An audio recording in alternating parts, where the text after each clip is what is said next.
Hey, yo, what's up, everybody? It's your girl, Jay, and it's time for another edition of Jay's Quick 3. Now, I have another special guest with me this week. She is the host of Tamara to the Break of Dawn podcast. I call her my almost birthday twin because our birthdays are one day apart. She is a Cancer, of course. So let's give it up for, let's give it up, whoever's listening. Say what's up to Tamara from Tamara to the Break of Dawn. What's up, y'all? I'm glad to be here. We are definitely almost birthday twins, except you're older than me. We're not the same age. That wasn't necessary. Oh, that wasn't necessary. Okay, my bad. Let me start over. Hey, y'all. How y'all doing? I'm so happy to be here. Okay. We could have left it at your birthday is one day before mine. Her birthday's on what is it, Saturday, right? Yep. I thought we were just sharing facts. I was just, Whoa. I just wanted to share some facts too. Okay. This is what we're doing. All right. Yep. So I don't even know if I want to say the next part. I was gonna be nice to you, but I don't know. Let's see. Y'all see how she do me, y'all? Y'all see how she do me? Trying to put me on blast right now. But anywho, before we get started, I just want to say in my show notes, at least. So this is the 24th, June 24th, 2020. If you happen to listen to this, months or years later, our birthdays are this weekend. Hers is on Saturday. Mine is on Sunday, the 28th. Hers is on the 27th. And I will be putting our Cash Apps in my show notes. Yes, so if you would like to bless us with some birthday trinkets, feel free to hit that Cash App. It doesn't matter. I celebrate my birthday from the 28th of June to the 28th of July. So I'm good if you want to give me something later, or like I said, if you hear this a year from now, if you feel like dropping something, just, give us a little something there. They will be there. So hit that link or hit that, type in that Cash App ID and bless your girls if you like to do that. Yeah, so. It don't matter when. I'll take blessings any time of the year. So yes, Lord. Yes, Lord.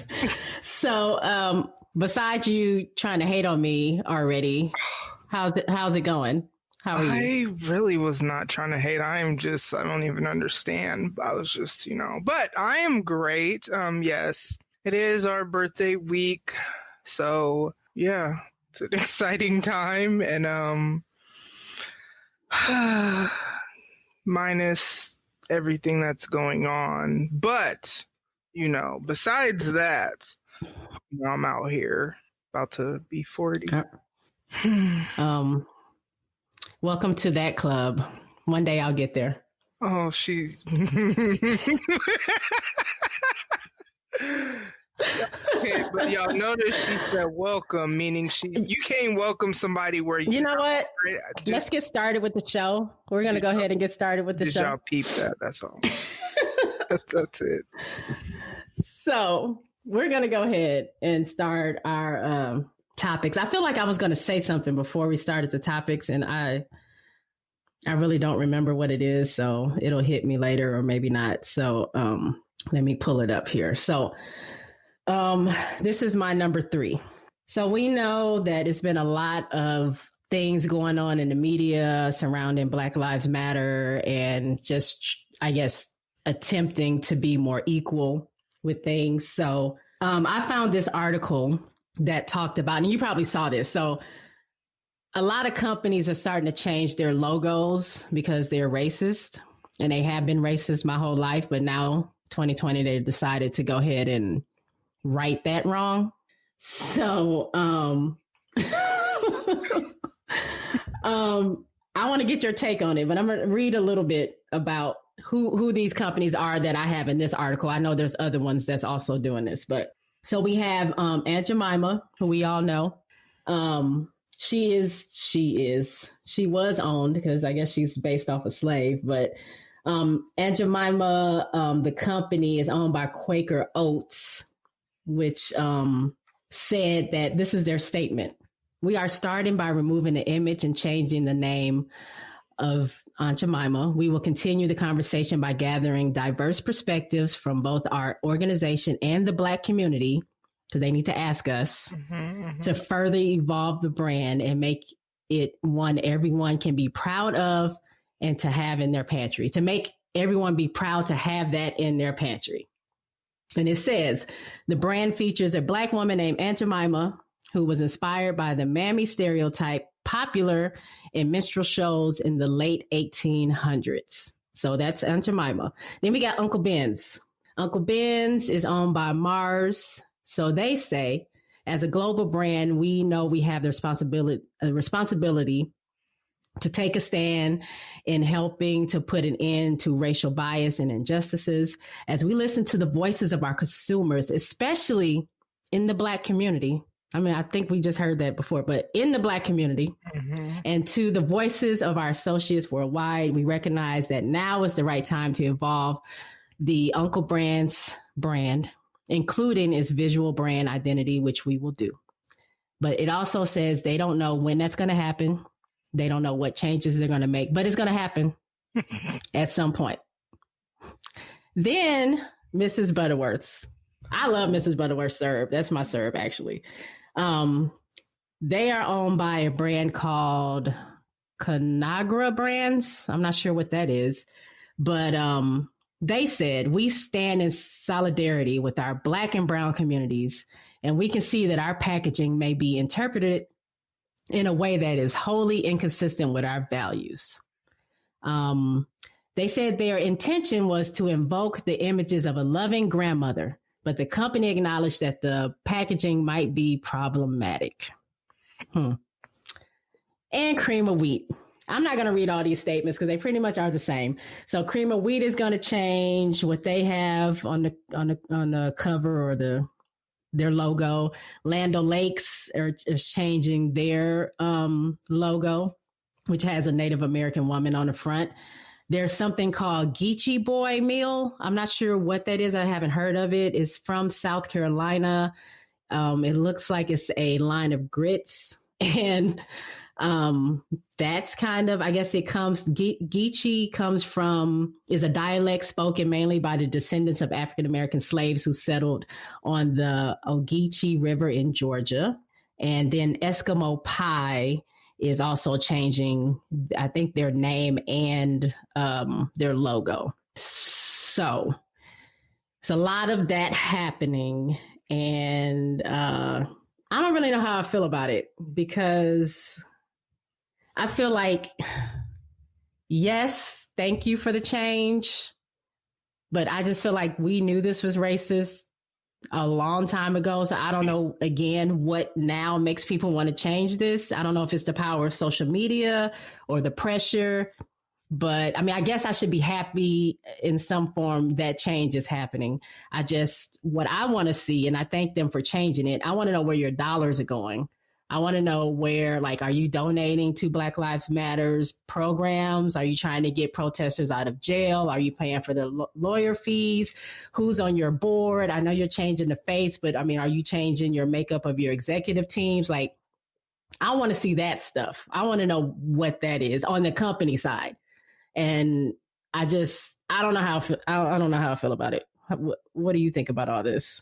I guess I'll just say that I feel like I'm not going to say we are all, but all these companies, all these emails I'm getting from PetSmart and Fitbod or IHOP or all these places that I honestly, it's not that I don't care what your even company ethics and all that is. It's not that I don't care, but it's like, that's not the main concern of, even with the protesting and stuff like that.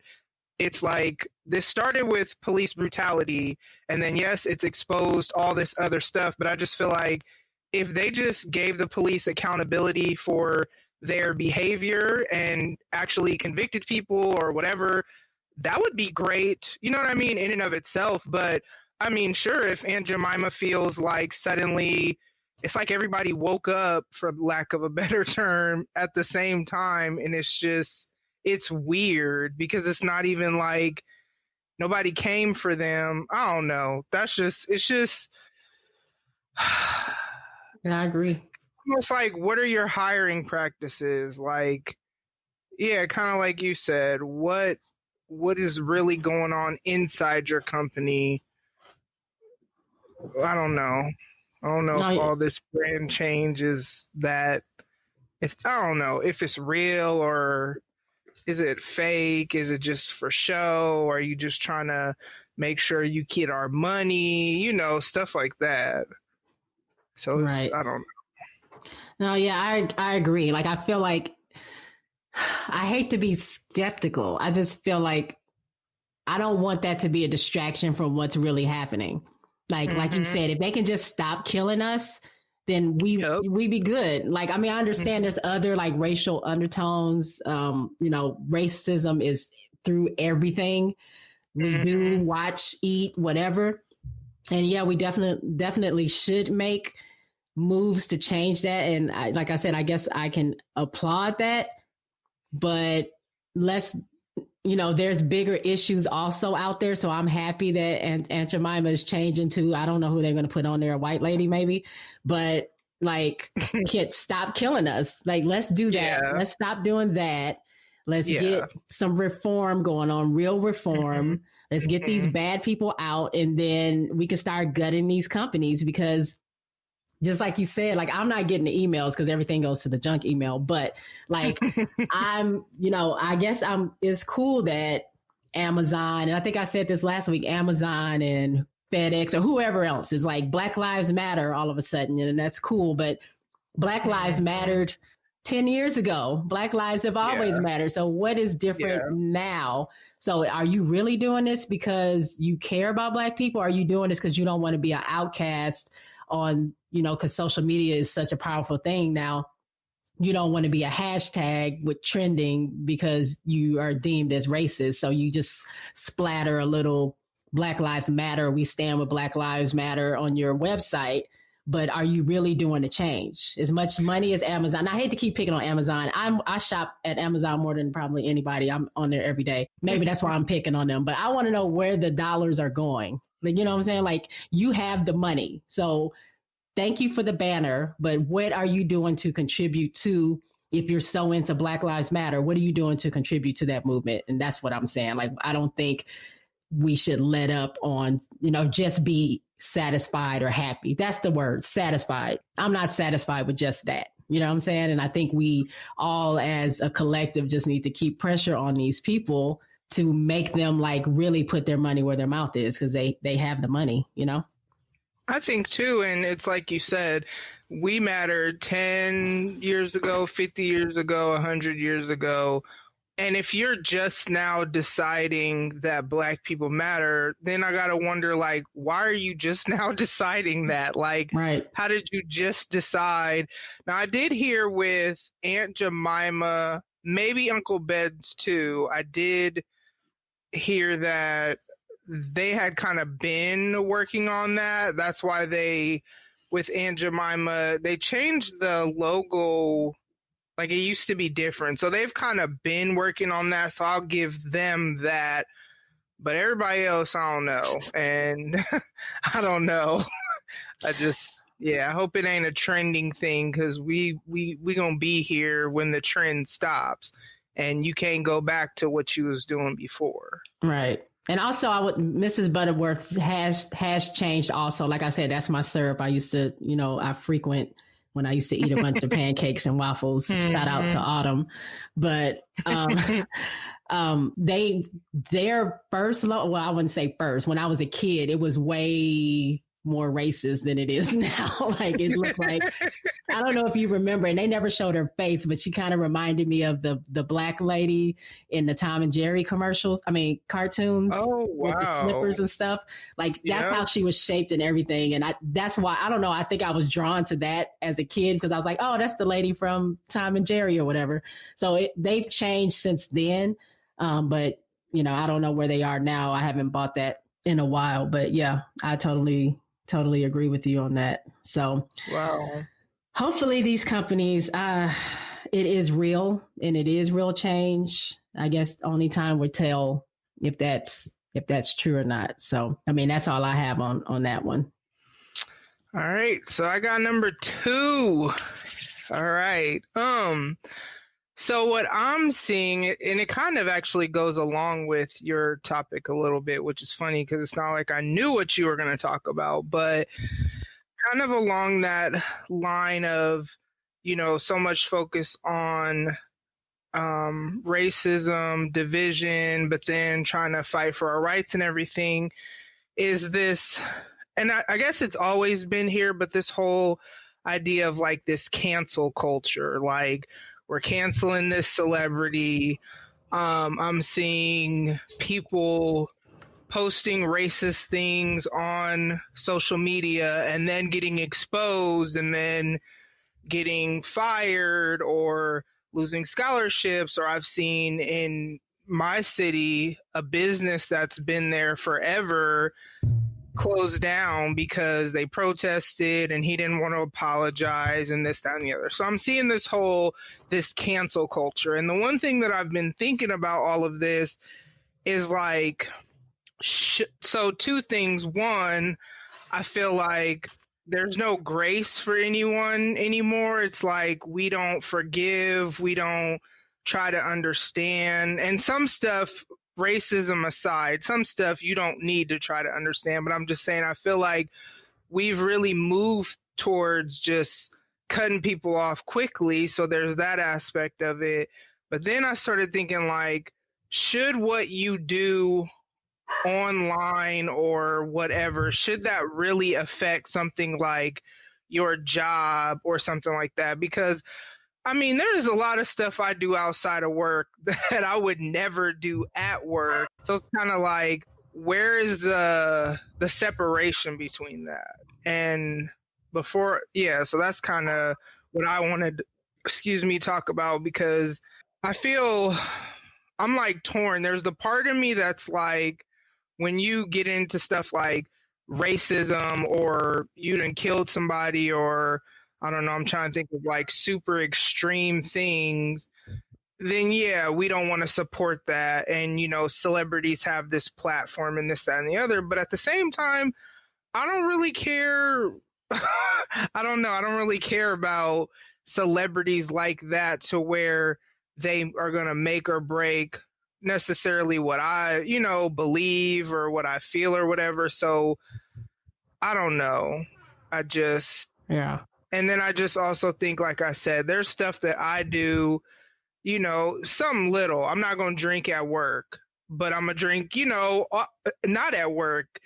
If I'm sloppy drunk in public, and I don't know, like, why should that affect my work? I just feel like, and it's like, yeah, on one hand, because it's a lot of stuff with racism, yeah, I see why people are so gung-ho. But if it was the other way around and it was something that somebody felt very strongly about, would you want that? Like, you know what I mean? Would you want to lose your job because you did something, not losing your job because you didn't do your job correctly, or you falsified time documents, or, not because of something related to your job, but because of something not related to work at all. I struggle with that. I really do.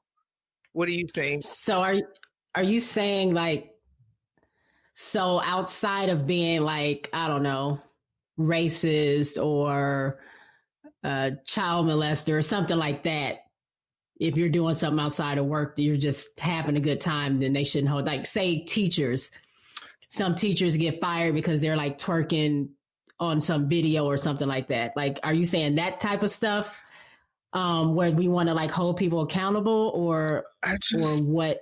I don't know, because if you think about it, even with, but see, I'm a not devil's advocate type person, but I always try to think of it from the other side, because even if racism is hard because it affects me, it affects you, you know what I mean? But even with something like that, if you're racist, but you're not being racist at work, so like where people are posting stuff on social media, it's like, why does social media have such power to where what you do online affects you at work and you're not even bashing your job? Which, you know what I mean? Like, I don't know. I struggle with the fact that even with something like racism, which sounds, it's not like I don't care about racism, but I'm just saying, like, but why does what you do outside of work have that much power? Why have we given, I don't know. It wasn't like that before. Back in the day, it wasn't no social media. We didn't have social media, right? All my ratchet stuff, nobody knew about if they wasn't there. There was no evidence. There was no receipts. None of this stuff. I don't know. It's something I've really been struggling with, that whole concept. Is cancel this, cancel that. Like, dang. Well, I don't know. I think it's two sides to that, or two different conversations to me. Like, what you do outside of work, should that determine if you get to keep your job, is one conversation. And then the cancel culture, I think, is another thing. So I don't know. I think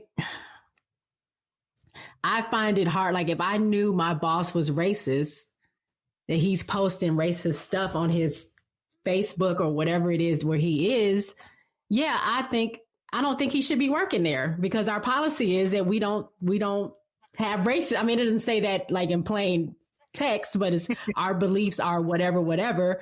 And if you have someone in charge of a group of people that believes the opposite, then they should not be working there, because they don't fall in line with those beliefs. And that's kind of why I feel like they can be fired or whatever for that. You do bring up a good point, though, when you said the part about your company's mission, because I think about my company's mission is, I can't even, I'm so glad. None of them not on a call.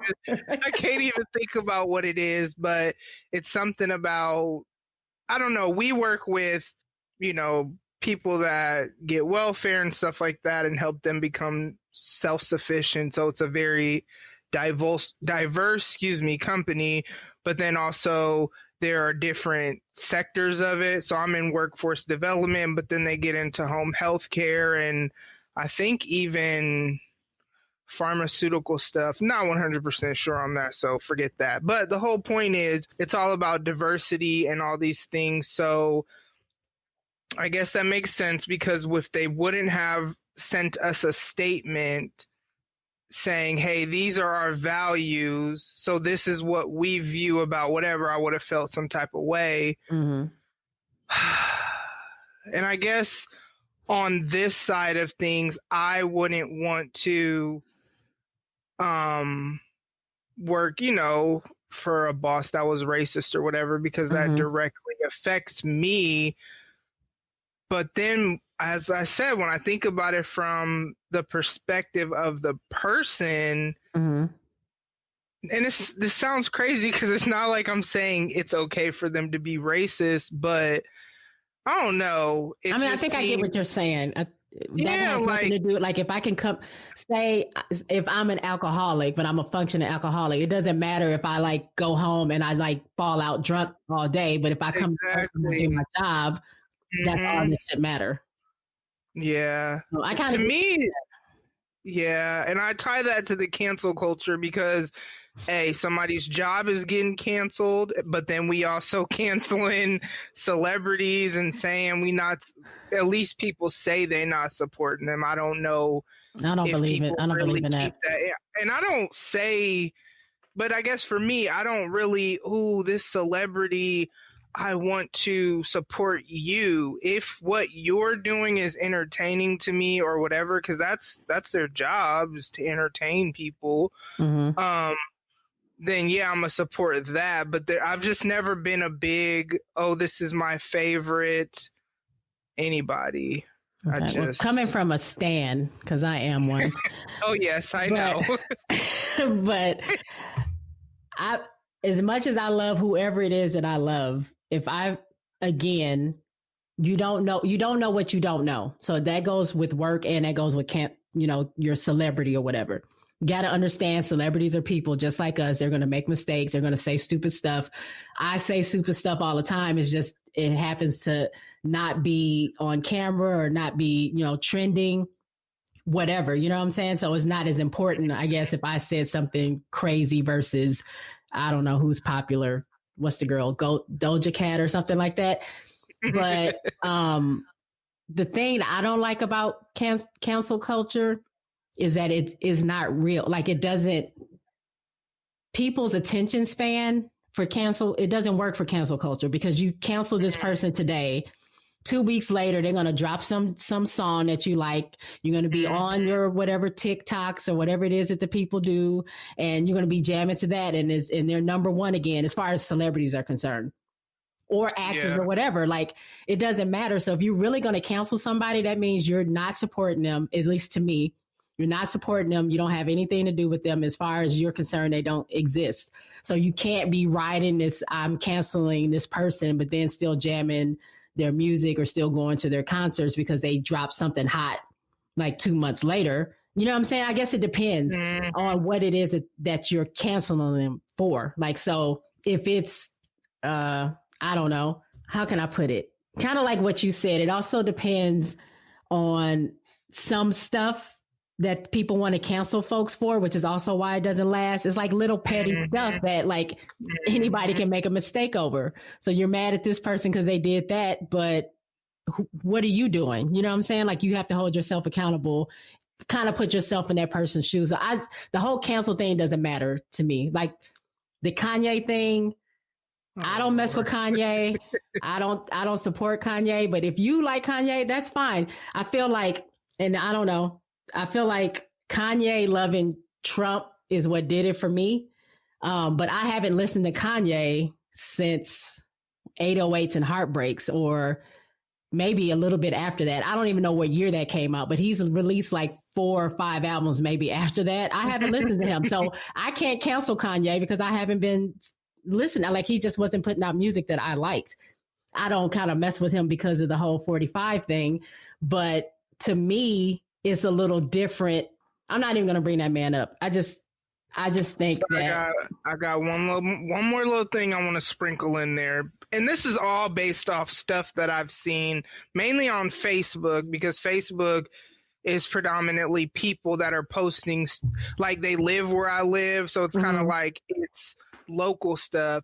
So there was this college student who was like the president of some organization or something within the college, and she had a private group chat with her friends where they had inappropriate humor, jokes, super, some stuff could be considered racist. I can't remember what the screenshot was that they posted, but this is something from a private group chat. So this isn't something that you posted online as a status, because I'm not a dummy. I don't post just anything on social media. I do believe there should be wisdom.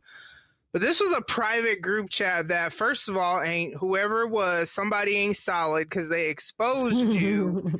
And then it's all over social media. And so then, I read her response, and it wasn't an apology. It was more like, me and my friends have, a crazy sense of humor. I'm not going to say that I'm not going to try to justify it. It's just, this is the type of humor we have, but I'll go ahead and step down from, and I just feel like this is where I struggle again, because I'm just like, if my group chats were exposed with the type of humor that I have with my friend, and then I lose my job because of something, not because of something, or she lost her position, which that stuff is important in college, So you lose something that you worked hard for, that you probably were serving in that office well, because you got exposed. This is where I struggle, because I'm like,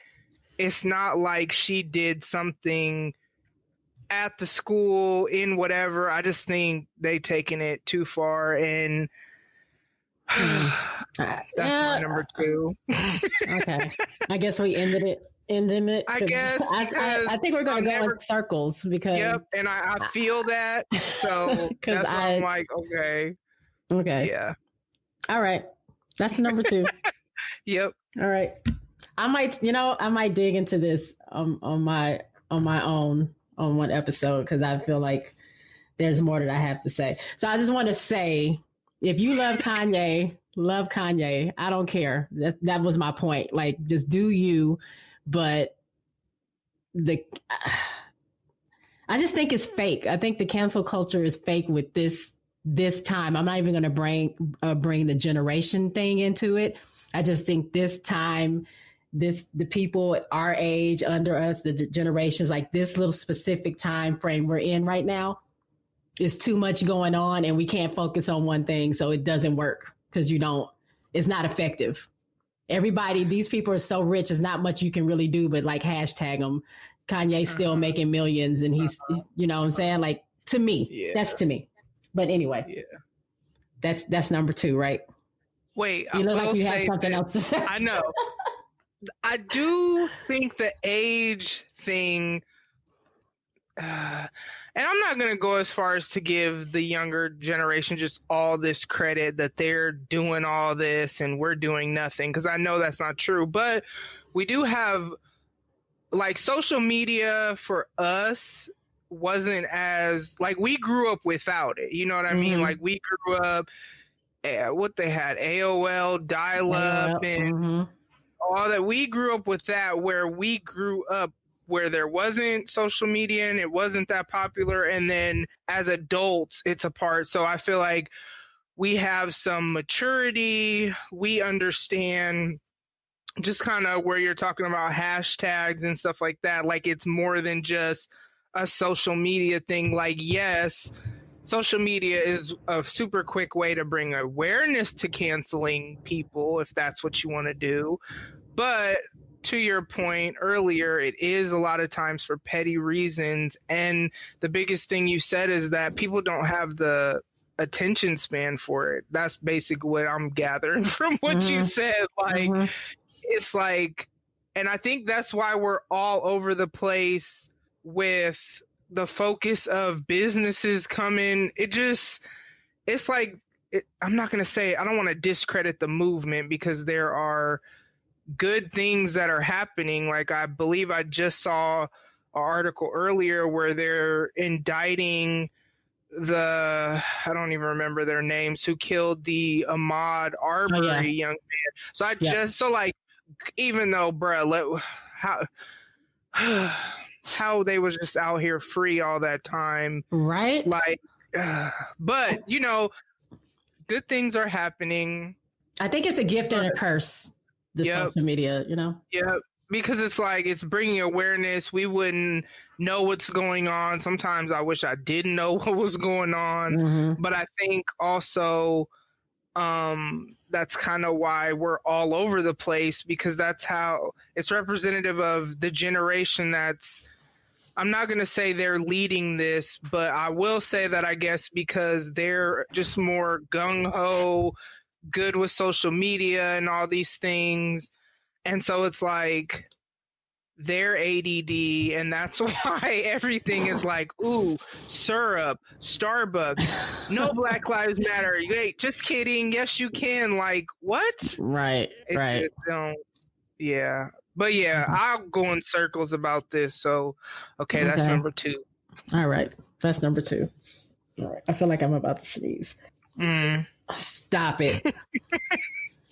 Stop it. I didn't even say nothing. You were about to. I see your face. No, you forgot. Yeah, I forgot.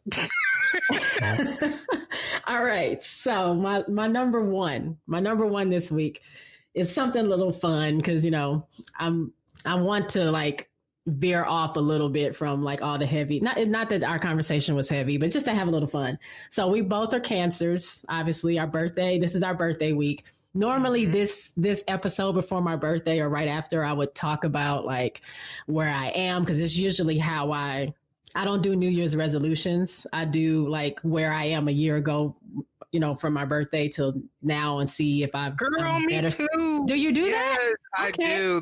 That's like my not New Year, but kind of. That's my checkpoint. I thought I was the only person that does that, but I do that. I just just to see. But I'm not going to talk about that today because I don't feel like getting deep. But what I want to talk about is Cancer traits. Like, are you into zodiac signs at all? It's funny because I no in the sense of I don't like read my horoscope every day or I don't whatever, and it's not like I research deeply. It just comes to me as memes on like social media and I'm like, oh yeah, I can relate to that. So it's like I do know traits, but at the same time it's not like, oh, well, I'm doing this because I'm a Cancer and that just explains, like I'm not that deep off into it. Neither am I. I know some stuff about Cancers. I couldn't tell you about anything else. So when people say, you're a Cancer and I'm this, but I could really don't know what they're talking about. I couldn't even tell you the different zodiac signs if I'm not singing that Beyonce song that she had called Signs. That's how I remember all the signs. I'm just not that into it, but I think it's cute. So this article that I found is called The 7 Fundamental Cancer Traits and What They Mean for You. So I was going to read off these 7 traits. So they have, out of the 7, there's 4 of the best traits and then 3 of the worst traits of Cancers. So I was going to read them off and then we talk about if this applies to us. Because not everything, like as far as I feel about signs, like I think there are people that probably can have traits from all different kind of signs, Right. There are people that are quote unquote sensitive that aren't Cancers and stuff like that. You know what I'm saying? But we get that rep or whatever. But anyway, I want to see if we agree or disagree or how we feel about these traits. So, which is interesting because we're one day and some years, but one day. What the hell?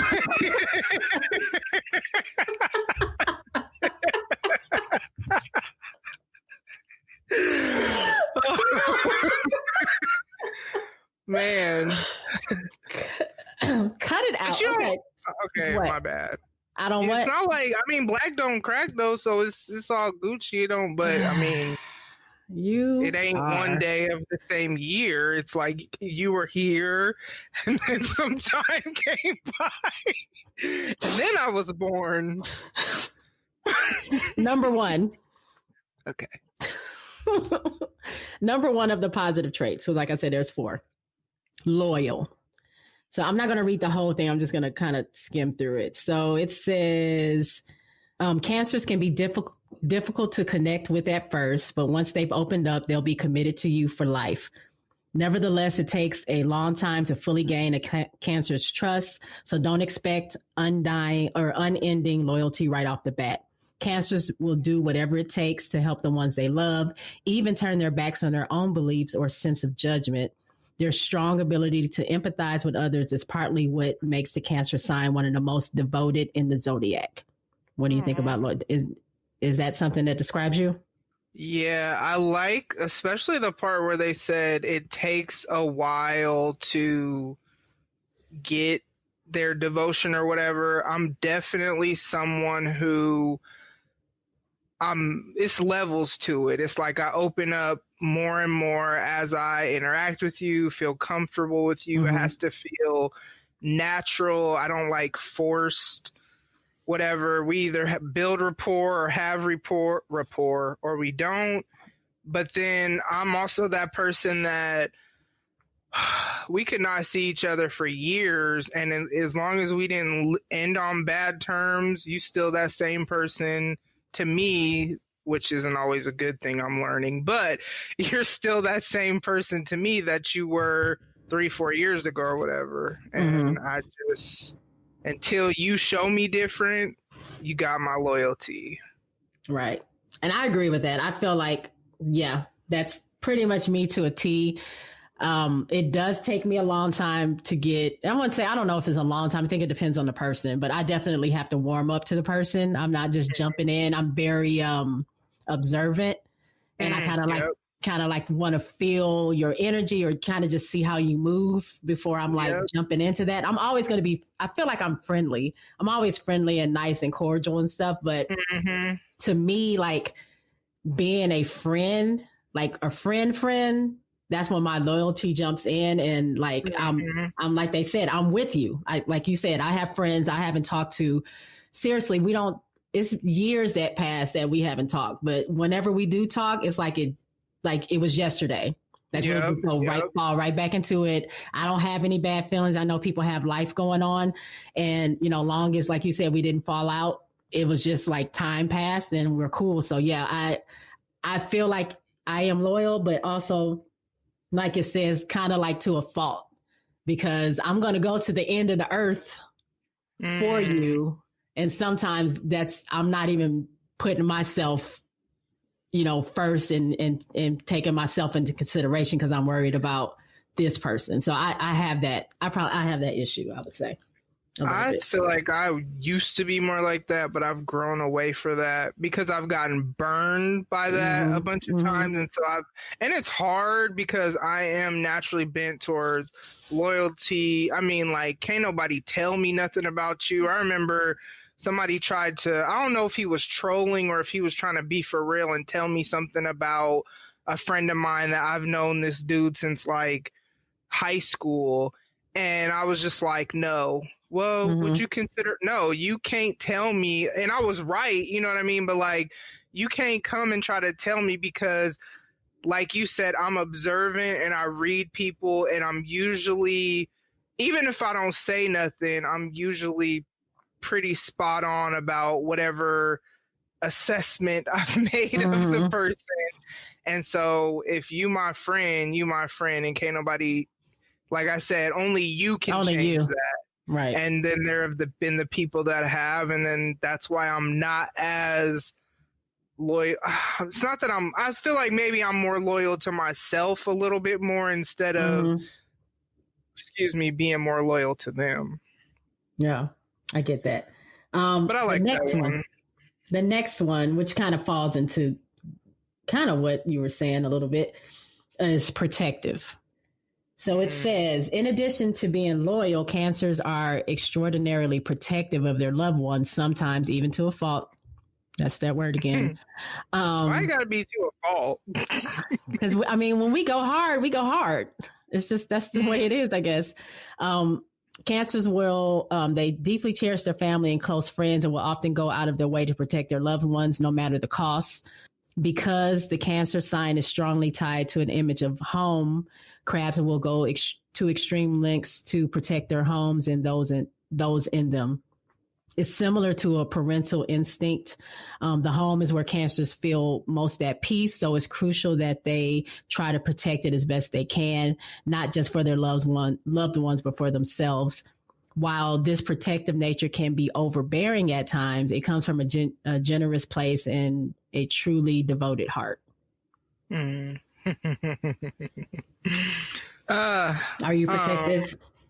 I am, and you know, I have kids, so they say I'm too overprotective, and that's okay because like the world is crazy. But the part that resonated the most with me is the part about home is important and protecting.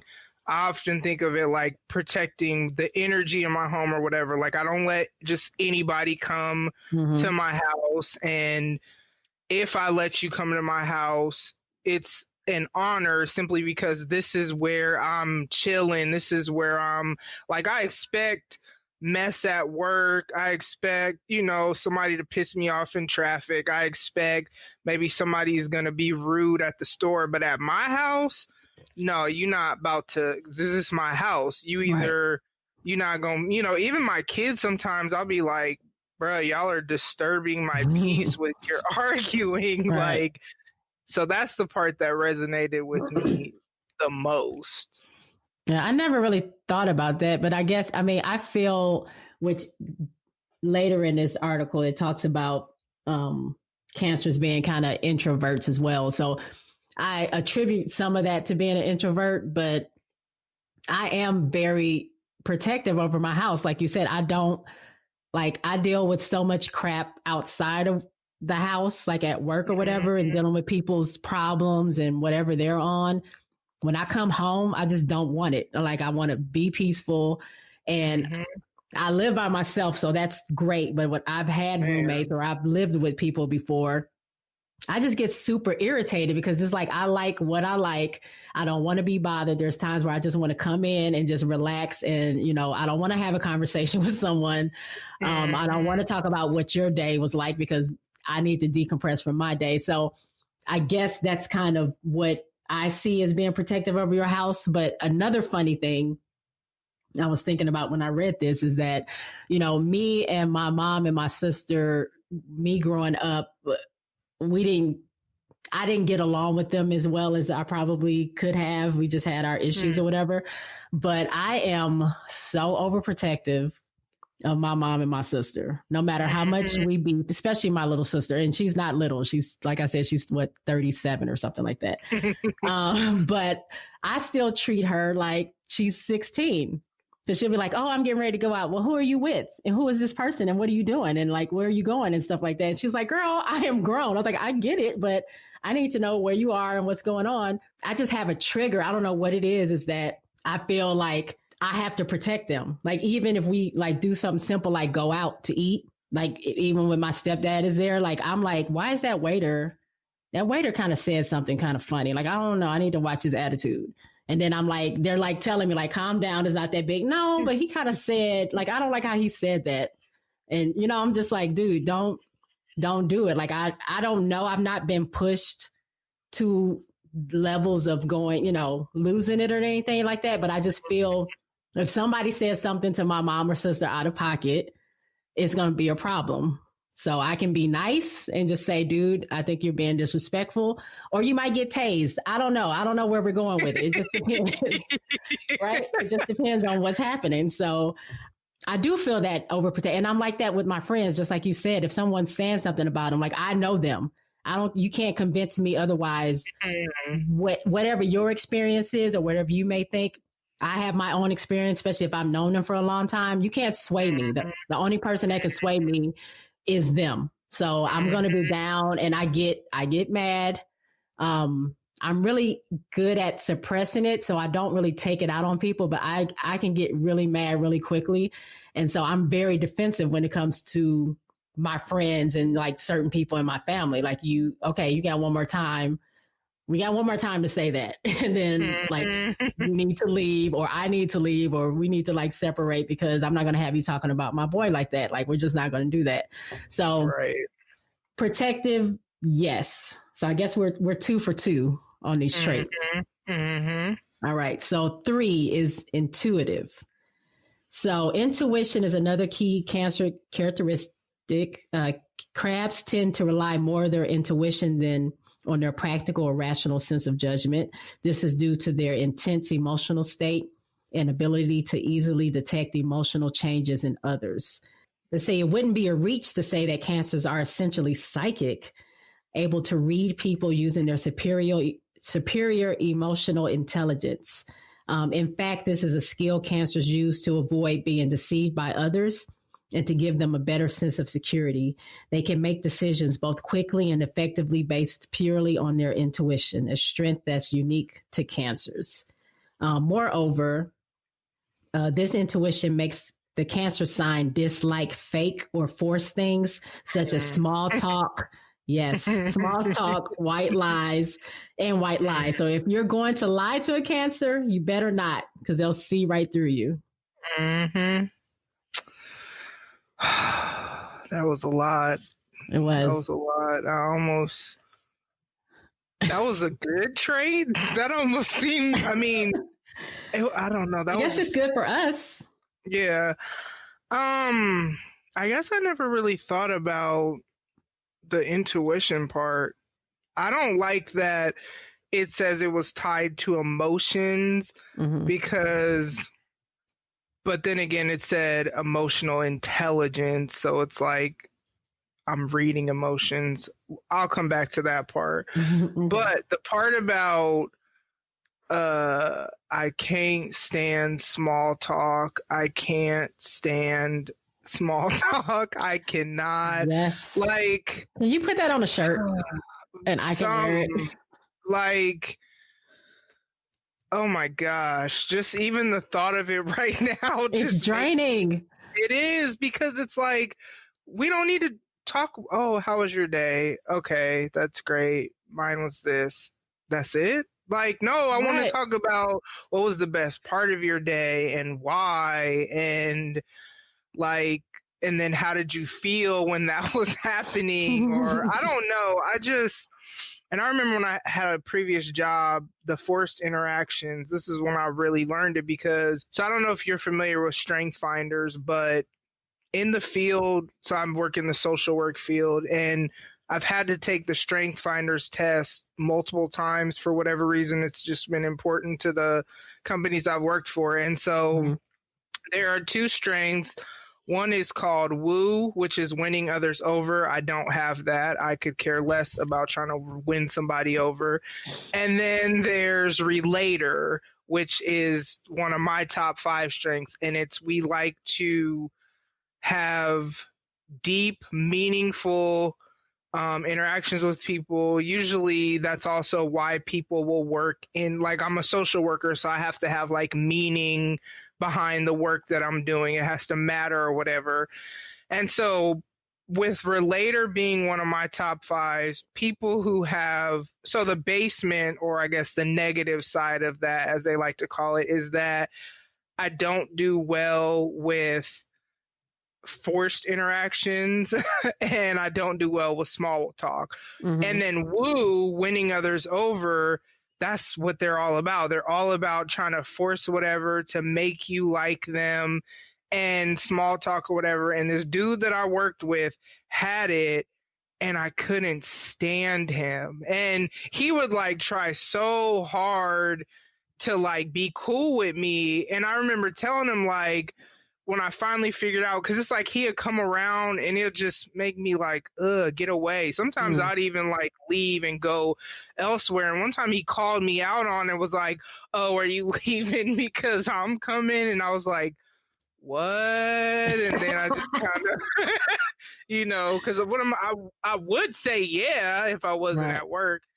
And so then finally I realized what my issue with him was, is that you're trying to force. And I told him, like, I see what you're trying to do. You're trying to be cool, but you got to let it happen naturally, because the more you try to force it, the more I'm going to resist it. I was a little younger then. That was probably maybe an immature way to handle that. Maybe I should have just been cordial or whatever, but if it feels forced, I can't do it.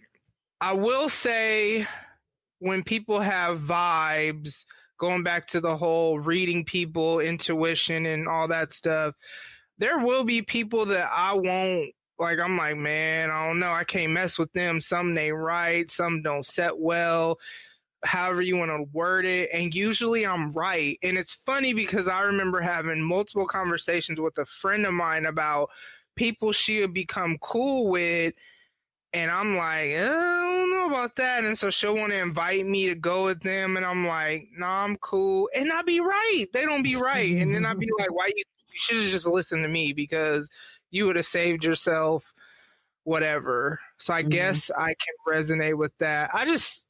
The way they worded that, I don't like it though, because it makes me feel like it makes me feel like I'm being run by my emotions. And I don't do that. Okay.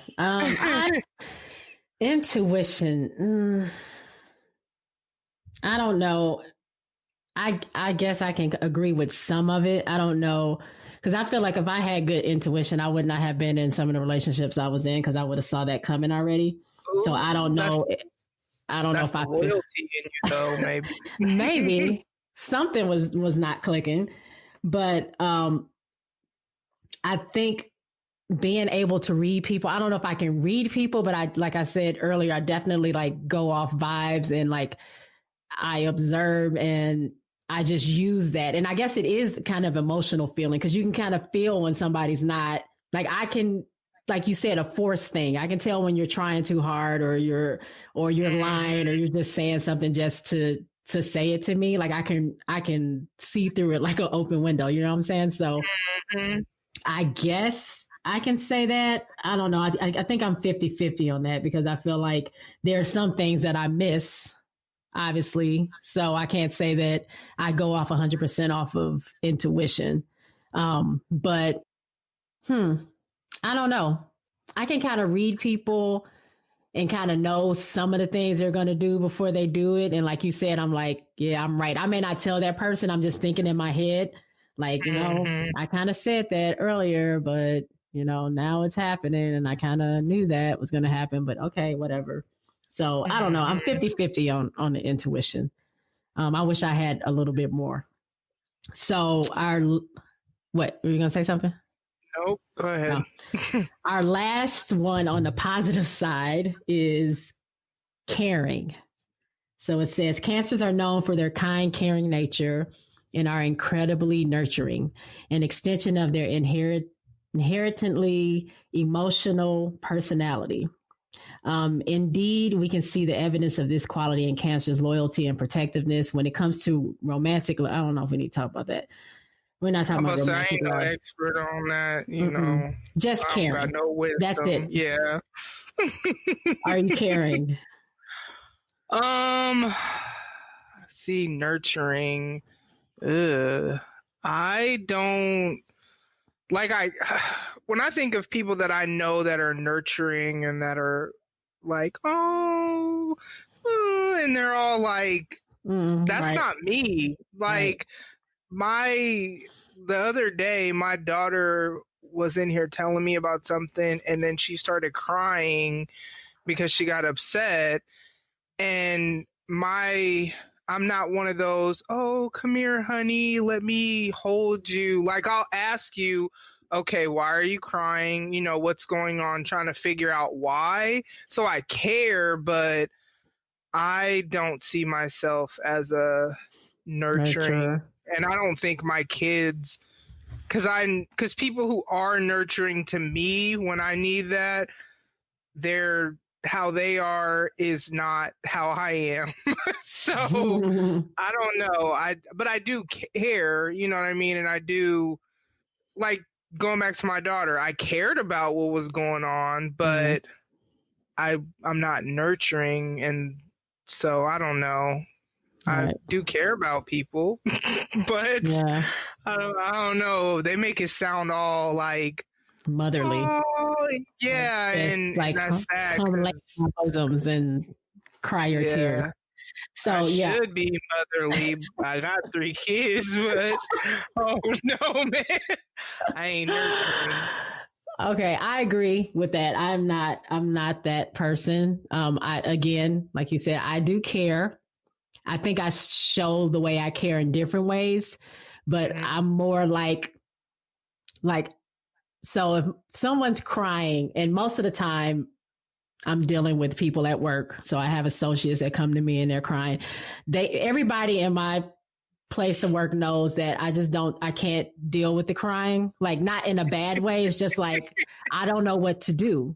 So you come to me crying. So I'm like, okay, do you want water? Do you need some like, what is it? Can I, what is going on? I'm not going to rub your back. I'm not going to hold you in my arms. I just need to know what's going to make you stop crying. It's like when a baby cries, like I just get anxiety. Like, what does the baby need?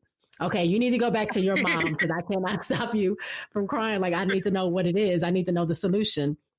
And so, I mean, I guess it's kind of a downside because I feel like even with my friends, like they know they can come cry to me, but they also know I'm not going to be that, like, come here, baby, let me hold you type thing. It's like, I'm going to be like, what's wrong? Okay, who do we need to pull up on? Or let's figure this out. Right? Like, I'm going to care when I'm a ride. In other ways, right. Yeah, like, what do we need to do? Let's think about it, though. Like, we don't want to go to jail. Like, is it a strategic way we can do this? Or, whatever. But, let's figure out a solution. You can cry it out for a little bit. I'll let you cry. And maybe that's how I was raised. Cry it out, get it out, but then let's figure out what we can do to, like, not have that happen again. And that's kind of like where I am. Like, that's fine. You can call me. We can talk about your problems, but let's let's figure out a solution. And so I'm not going to coddle, what do they call coddle people? I'm not going to baby people. That's just not where I don't have that emotional thing in me, I guess, to do that. Me neither. So it's good to know I'm not alone, because I thought I was the only one that was like, no, I'm definitely. Nope. It's like, I'm always like, what did you learn from this? And my kids have had to tell me, like, sometimes when we talk to you, we just want to talk. Like, we don't want to think about what we learn in, or we don't want you to give us the solution. We want to figure it out on our own, but we just want to talk. And I'm like, oh, okay, go ahead, talk. I guess. Okay. All right. We'll get into these negative traits now. So I ain't got no negative traits. So, these are all lies. Okay. All lies. The first one is overly sensitive. All right. So one of the hardest cancer traits to deal with is the crab's tendency to be overly sensitive when it comes to criticism or any even slightly emotional situation. If you say something mean to a Cancer, you can rest assured they won't forget it and will likely be dwelling on it for the rest of the day.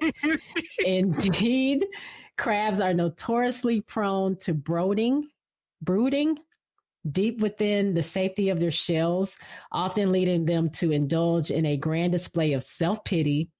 Sometimes this sensitivity can hurt their self-esteem and even make them a little paranoid if they continue to sense something is off. What do you say?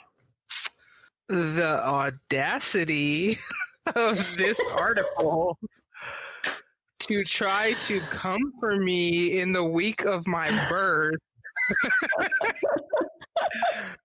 should tell you everything that you need to know about. I'm offended, and I don't like it.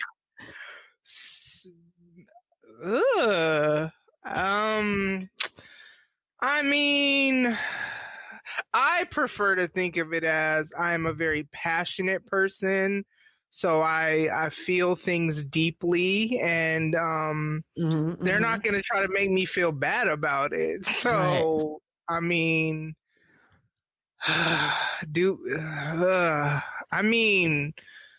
they're not wrong, but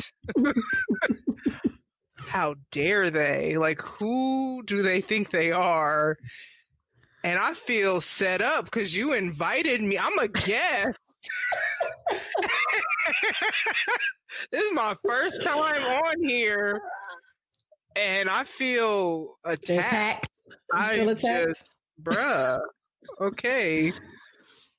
I don't like these negatives.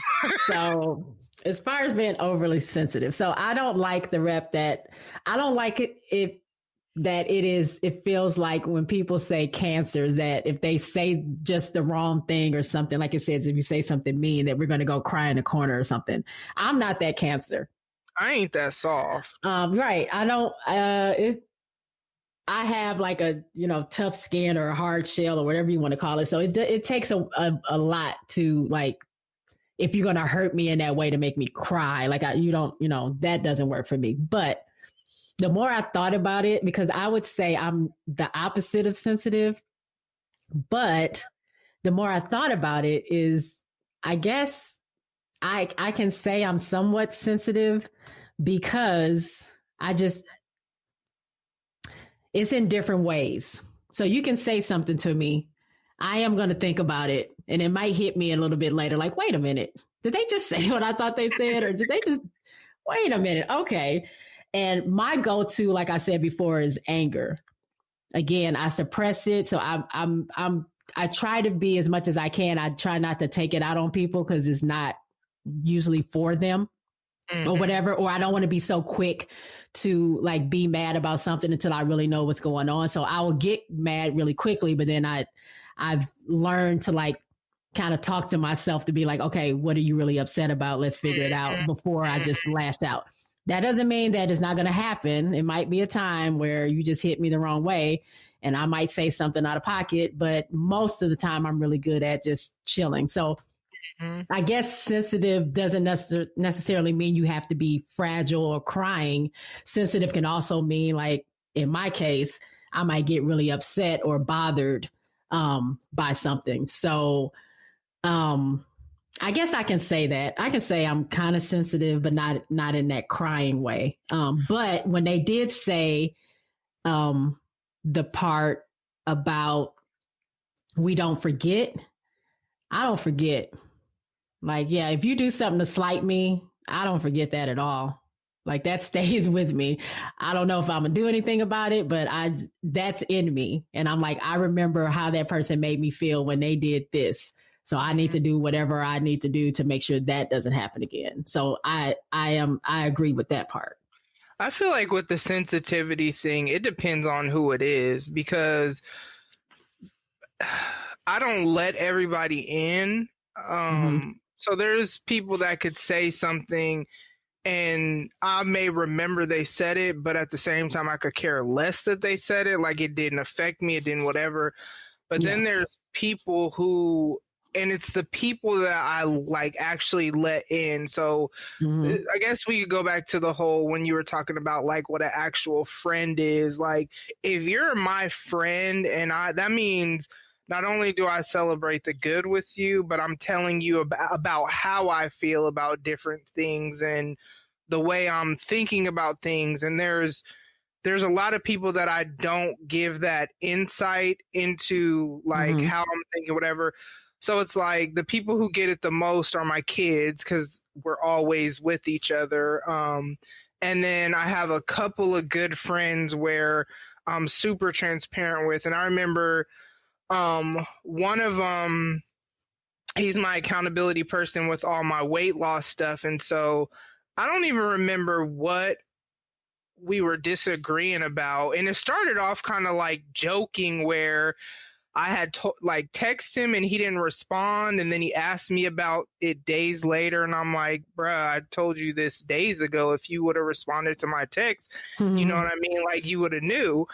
And then he said kind of like, well, why did you this, that, and the other, and kind of started getting on me. And in the moment, I don't know why it affected me so deeply. I don't know if there was like, I felt like I disappointed him, or I don't know.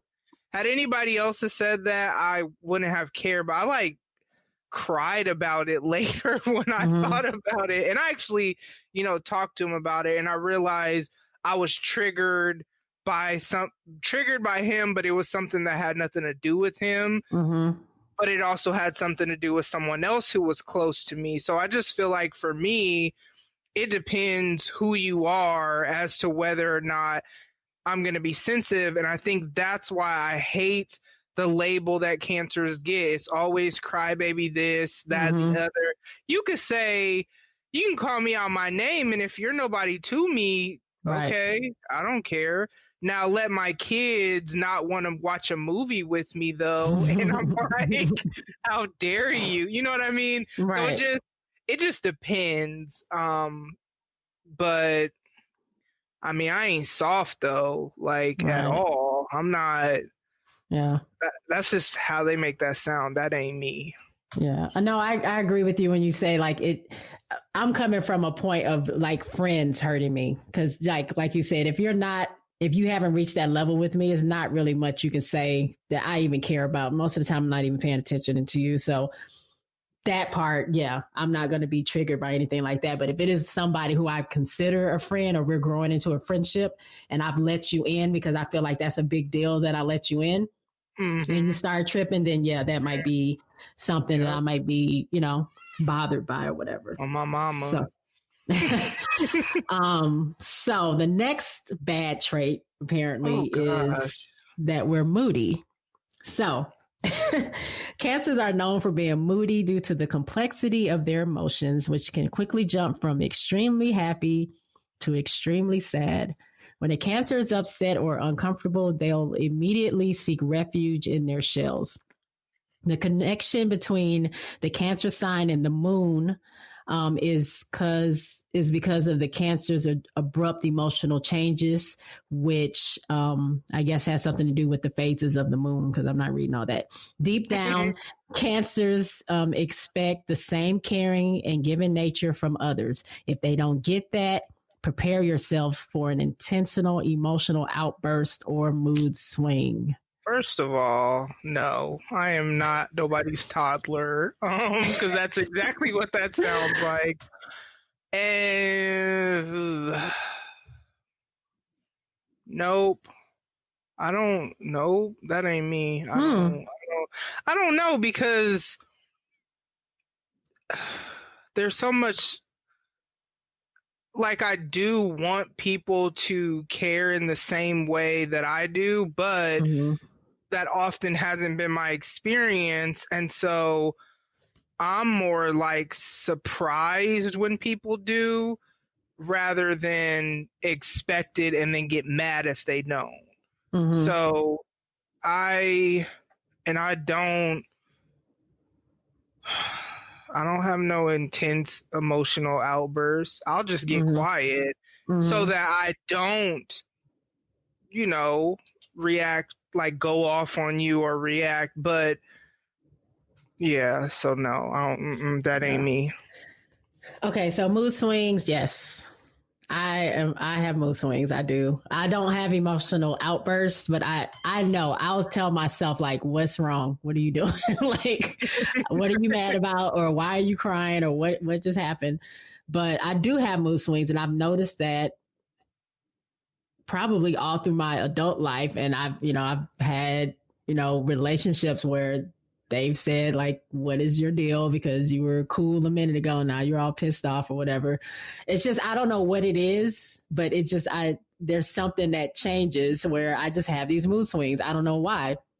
Again, I do my best to try to, like you said, I'll just go by myself and just like chill or something like that, because I don't want to necessarily take it out on anybody. And I don't have emotional outbursts. I'm not running out of the room crying or yelling or cursing anybody out. I'll just go be quiet. If people know that if I'm not talking to you, if I'm not talking, then they know it's something wrong. If I'm like doing that, if I'm talking, you're good. But I do have mood swings and I can't explain it. And I guess it's because of the moon. So now I know. I feel better about that. And I live in my truth. So I'm all right. Think I have mood swings. I think I just feel how I feel, and they're not going to try to make it seem like it's a negative thing. If something happened to make my mood shift. Right, because something had to happen. Yeah, I'm just responding to what the earth, the universe, the moon, whoever they want to blame is bringing me. And I'm just feeling what I'm feeling. And it's not, I'm a passionate person. I'm just going there back you to go. that. I'm passionate. Somebody described me that way. This same friend that also made me cry. That's how, like someone described me that way. And I feel like that's the most positive way someone's ever framed it. So I'm just choosing that. Yeah. And as far as like the expect the same caring and giving nature from others, I do. Like I will feel slighted after a while if I feel like I'm the only person that's giving. And no matter what relationship is, friendship, romantic, or whatever it is, if I feel like I'm not getting it back, then that's when I start to retreat. I'm probably not going to say too much about it. I might have a conversation or two about it, but then after that, I'm like, okay, if this is what we're doing, then this is what we're doing. Like I can't make you feel or do anything different than what you're doing right now if I brought it to your attention. So, and I'm not a type of person that likes to talk about feelings all the time. So I'm going to tell you probably once and then that's it. And then if we're not meshing and I'm not getting it back from you, then I'm not giving it and we're done. We can move on. So I'm moody, but like you said, I wouldn't say this particular description describes me. Most of the time, you're right. It's dependent on something outside that's caused me to act that way for whatever reason. So our last bad trait, in quotes, is vindictive. So if you ever cross a crab, don't be surprised if they get a bit petty or vindictive. Cancers like to get their way and usually try to do so through kindness and selfishness. But if that doesn't work, they are ready to get back at whoever or whatever is causing them to suffer. Be wary of angry crabs, as their emotions can make them insecure and manipulative at times. Cancers are kind, caring folks who have strong relationships. Oh, that's something else. So that ends that. Beware of an angry crab, because we can be manipulative. What do you think about that? Manipulative. I don't like that word. I know. And see, this is why I don't get into zodiac signs all like that, because you're not going to just label me in this way that you want to describe me. And I'm just trying to think, because manipulative, no. Now, petty, I'm petty just because, like, it ain't like I'm trying to get back at you. And it's funny because I love being professionally petty, because I just feel like it activates a different stuff in my brain to where you have to, I don't know. So I pettiness is not because my pettiness, though, I feel like is mainly humor. Like, besides when I'm being petty at work and, CC and per my previous email and per whoever, and, and all that. Besides that, when I don't get my way, I feel like more than anything, I would just start, like, isolating and just go to myself. I'm not going to try to force you to do anything, because kind of like you said with the last point, I'd rather have a conversation with you about it. And then if you don't respect that boundary or whatever, then I'm just going to act accordingly. And I don't think that's petty or manipulative. It's I'm moving how you're moving, and this is apparently what we're doing. So this is what we're going to do. I'm not about to play no games to try to get my way, because I also don't like forced stuff. Like, I don't want to force you to do something. I want you to want to do it. So I'm trying to think of like times, and I can't think of a time I ever like that. So I'm about to scheme to try to make you, this ain't no soap opera. I ain't about to do all that. Right. Am I vindictive? I don't think I am. Like, I am, and it could be also a bad trait, but I have no problem like never talking to somebody again if we made it to that point. I don't think that's bad.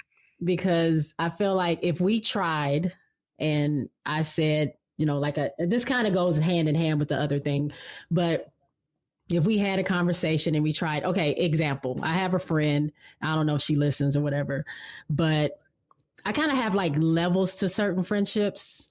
I feel like once we've been friends, it's that whole loyalty thing. I feel like once you're in, you're kind of like family to me. And no matter what about your family, that's always going to be your family. You may not talk to them. You may not even mess around.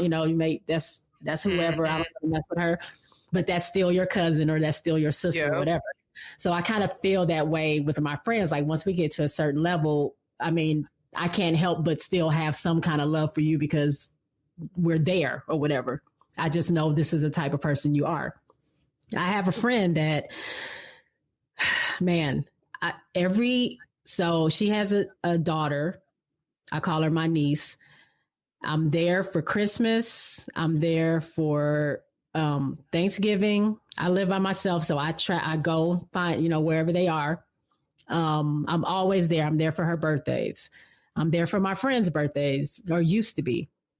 And it got to a point where I'd be like, are you, like, my birthday's coming up. Are you coming? Oh, well, no, I got this going on, or I got this going on. Or are you going to come to see, are y'all going to come to my house for Christmas or Thanksgiving or whatever. Oh, no, something's coming up. So then I'm like, okay, well, I'm making all these not sacrifices because I want to see my niece, but it's like, why am I doing all this stuff? So one particular year, it was my birthday. I think it was a couple of years ago, maybe a few years ago. And she texted me and she's like, oh, your birthday's coming up. What are you going to do? And I'm like, oh, I'm not doing anything. I might go, go bar hopping or go eat. That's usually what I do. It's not a big deal. You should just come through if you can. And mind you, she lives like an hour away from me. So so she's like, yeah, I'm off. I'm on vacation out. Me and my daughter will come hang out. Okay. So right before my birthday, she, of course, can't come because something came up or whatever. So I'm looking on social media a little bit after my birthday. Oh, no. And I see that she is at my ex's wedding. And so Wait. No, ma'am, you're not about to gloss by this like that's normal. What? Yeah. So, and I'm fine. Like the whole thing, I'm like, if y'all are cool, that's fine. Like it's whatever. Like if y'all created a bond, that's cool. Whatever. Anyway. But I was pissed. She wasn't marrying him. Somebody else was. Yeah, right? no. I'm just making sure. I'm just clarifying. Girl, please. I would not. She wouldn't even be. But the thing is, they got married like 2.5 hours away. So I was sitting here like you couldn't drive 50 minutes because you can get here like 50, 55 minutes. But you drive 2.5 hours to go to my ex's wedding where y'all not even supposed to be that cool. Like, I guess y'all are cool, but not like seriously. And you're posting pictures. Oh, love. And what a wonderful day to get married. And look at the lovebirds. And I'm like, for real. So at that point, I was like, okay, I see what we're doing. Like you put whoever you want as a priority. That's fine. So now I'm just going to have to start to fall back. Like as much as I love my niece, like I don't want to punish her, but it's like, I'm not about to drop what I'm doing just to go to every Thanksgiving and go to every Christmas. So I didn't go to holidays that year. I just sent her stuff or whatever. I didn't ask about my friend's birthday. I don't even mention her birthday anymore. Like my niece, I'll go to her birthday stuff. But my friend is like, I just start to retreat. And I'm not honestly, I'm not even going to have a conversation about it. We're not 12 years old. Like, you know what you're doing. And I'm good. I'm just going to do my own thing. So as far as being vindictive, I'm not trying to get her back. I'm just falling back. And I know that's the type of person that she is. And that's just not, it is what it is. I was mad at that point then, but I'm not mad about it now. And it is, we still talk. I'll still come up there for some holidays or whatever, but it's just not the same. So I feel like I don't have the energy to be vindictive. I don't have the energy it takes to like try to get somebody back because I've already been mad at whatever the situation is, which took a lot of energy to begin with. And usually when you're the person that's mad, that other person doesn't even know or even care. So they're going about life, having fun, doing whatever. You're sitting over here mad about something that happened 2 months ago. So I've learned to like let it go. And I'm done. Like we can just not talk. And it's not even anything I'm putting energy towards. Like when you're ready to talk to me, you have my number. Other than that, I'm over here doing whatever I'm doing, living my life. And I'm fine with that. It doesn't hurt. Other than that initial time, I'm moving on. I don't want to take the time to like get you back, quote unquote. I'd say that's more me too, where I just fall back. Conversations, it depends what it is. It depends who you are as to whether or not I'm going to actually bring it up. And I think that's because too, it takes a lot to actually get me to a point of, I'm a fall back. So that means I done observed and watched and whatever. And I think kind of like in a scenario like that, you should ain't no way she didn't know that she wasn't coming, you know what I mean? Like coming to your birthday, or she chose this over that or whatever. So it's kind of like I peep game and act accordingly, and not in a vindictive way though. It's just, matching your energy and Mm-hmm. matching your effort. And then I usually, this is where I'm no longer loyal to a fault, because I used to be loyal to a fault where I would still, oh, well, that's so and so. But as I've gotten older, no. And that's where I just fall back, and Mm-hmm. it is what it is. And no, I ain't about to scheme though. Yeah, Right. all that energy, and then it's like you're being fake, because I think I prefer to just love people and be cool with people. And if I can't be that with you and I gotta do all this stuff, then Mm-hmm. I'm not gonna talk to you like that. Yeah. Now, as far Yeah. as getting my way, I don't think I'm like that in my personal life, really. Because I just don't let too many people in. So I do what I want to do regardless. Kind of like, you know what I'm saying? Like nobody's kind of dictating what I'm doing. But Mm-hmm. at work, I'm not manipulative, but I get my way and I figure out how to do that. It's just, I'm not a rule breaker. I'm not going to go against the grain, but I feel like if I have a better idea, I'm going to let you know it. And then I'm going to prove that it's a better idea. So I'm not just throwing stuff out there. I'm proving to you that it's good. And normally, most of the time, it is a better idea and they end up going with it. So I don't know. Sometimes that's a leadership strength because you're kind of making solutions and kind of doing that. But also, it can be seen like I'm a control freak.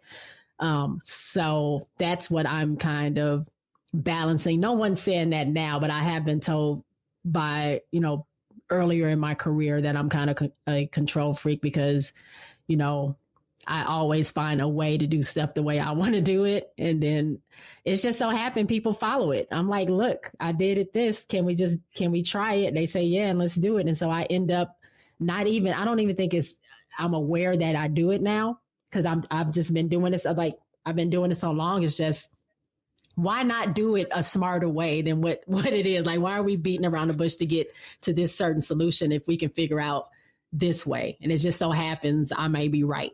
So I don't know. I think I'm more like that at work than I am in my personal life. So when you break it down to work, then yeah, I definitely I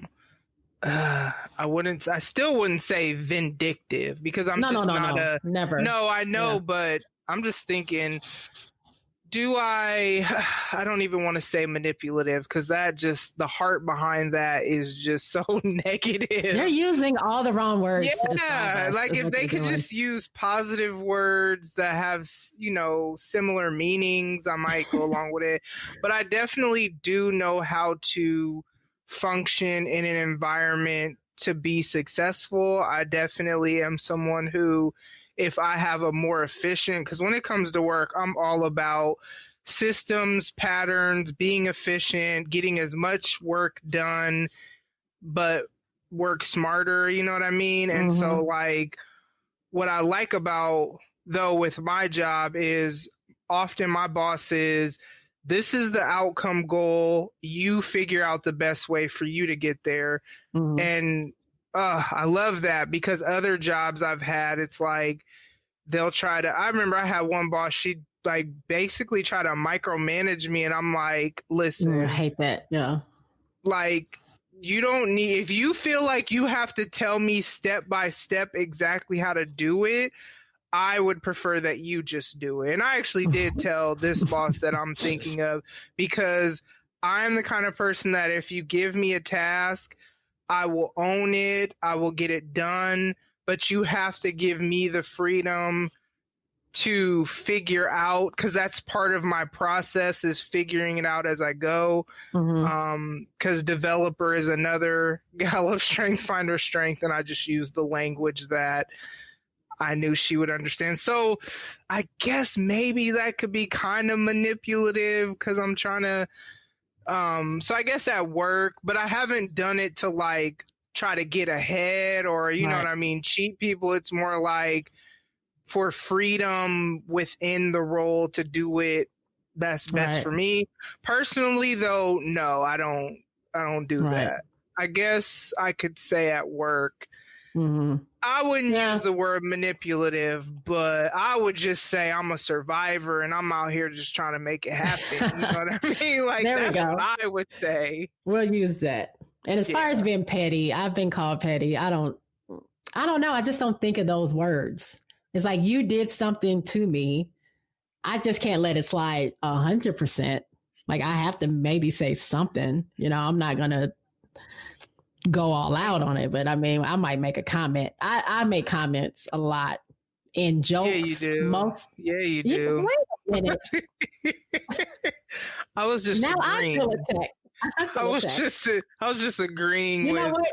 We need to get the notes because apparently you were taking notes about. I get attacked all the time online. I just want to put that out there, guys. I don't know if you follow me on Twitter.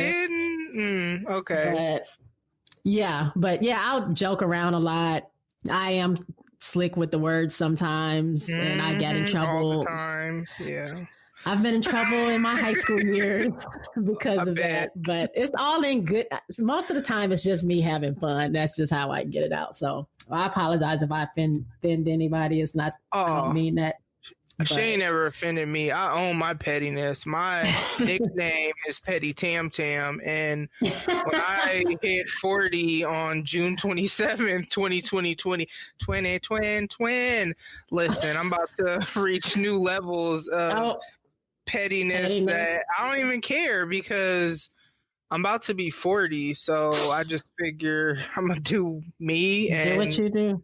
Yeah. All right. So that is the end of our topics, cancer traits. So I guess we can say as far as these cancer traits, probably like 80% we agree with, maybe 80, 85. So again, I don't really read that much into it because I can read something about, I don't know, Sagittarius. I don't know, the signs, whatever. And I might find something within that. So I just thought it was something fun to do. All right. So as we wrap it up, I want you to tell everyone, we kind of touched on it anyway, but what can people expect from listening to your podcast, and then just go into the name of your podcast, where they can find you, your social media, and all that good stuff. All right. So let's start with Tamara Till the Break of Dawn is the podcast name. Social media, Tamara Dawn. Tamara _Dawn, DAWN.